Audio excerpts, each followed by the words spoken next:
Welcome to Be the Sun, Not the Salt, our podcast on how we can practice and nudge and support and remind each other to be our best selves more often. I'm Dr. Harry Cohen, the author of Be the Sun, Not the Salt.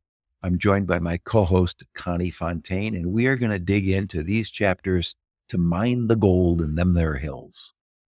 It's something new for us that we're trying, and we hope you like it as much as we do. We're going to call it a little mini series. These are short little episodes that we're kind of digesting ourselves and reflecting back to all of you how we use this material, and hope that it inspires you to be your best self every day.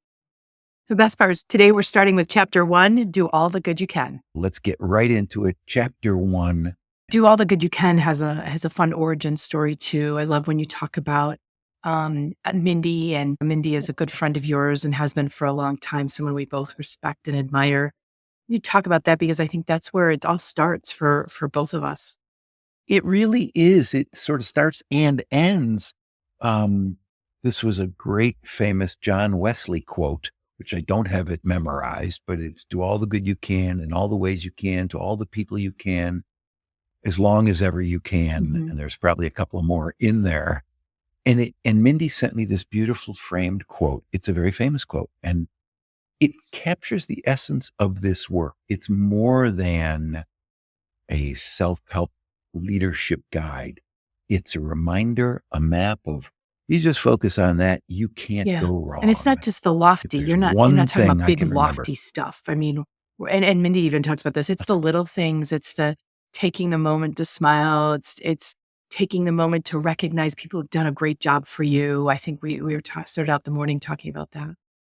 Yeah. And literally this idea of having a dinner to thank some people that have been working on our houses. Mm-hmm. How come I never did that before? I never thought of it. But it's as simple as I was listening to this Rachel Hollis podcast when I was a guest on hers, and she does the same thing. She'll ask the barista, Mm-hmm. How is your day? And wait for the answer, and then go for a little bit further if they can. But it's such a sweet thing. And I was inspired listening to it to say, oh, yeah, I sometimes do that. Mm-hmm. And sometimes pay for the person. It's the stopping and listening to making sure you're really listening, engaged, not just like, how are you? Yeah, and moving on, for sure. That's a big difference. And deliberately knowing that you made that person's day. And you, how do you know that? Is sometimes they say, wow, you made my day. It's like what that reveals to me in that moment is, wow, they don't get that a lot, and that's our power. We can do that in, like you said, the tiny, medium, or big ways. It doesn't matter. They're all good. And I don't get exhausted by doing them. It's like, I got to do some good today. Yeah. We can get so motivated by doing a little good because it makes us want to do a little bit more. And you always love the metaphor. I mean, it's like That's exercise. I mean, often in the morning, it's hard to get into that for me, but I know if I exercise, the rest of my day not only just feels better, but I'm more likely to move, to add more to my day. And I think we started that this morning. People say, how to use the book? Well, we just opened chapter 1 and started talking about all the good you can before we started recording, and we started riffing. It's like, oh, I can do some good here, and it just starts your day, and I'm primed now to do some more good today. And I did some exercise while I was listening to a podcast this morning. Not a complete workout, but I did about 30 push-ups and a bunch of squats.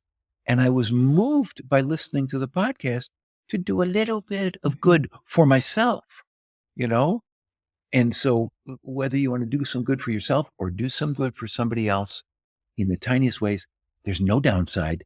And it's motivating as hell to start the day feeling like, my day is already good. And what I love to think about too, because we've already been talking about what it does for us, and it's what it does for those other people around us too, because it's not just the person you do something good for, it's those that see it. It becomes this thing that kind of grows on its own. And so I think it's a great way to think about starting the day. And it's very simple. One of the things I was chatting with you about this morning is the simpler, the better, less words, less things to remember. Do some good today. Because you feel immediate impact is the other thing you said. Remember, it's an immediate impact. So you get to start your day feeling like that. So I think that's the one of the most important points. This isn't a big practice. This is just something you can start the day with. Well, I was just going to say, what you said is, it's not like, and one day you'll see the result. No, you see it immediately. That's a huge, like personal, immediate, and certain. You can guarantee its results. So it's an easy one to start with. Start the day. You're going to feel better. People around you are going to feel better. Anything else you want to add? Because otherwise, I think we've covered this one. Nope.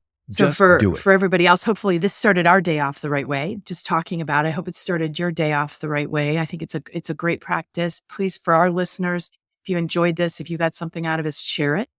Subscribe to the podcast. Make sure you're getting an alert. We're going to work our way through each of the chapters because it inspires us to be our best selves.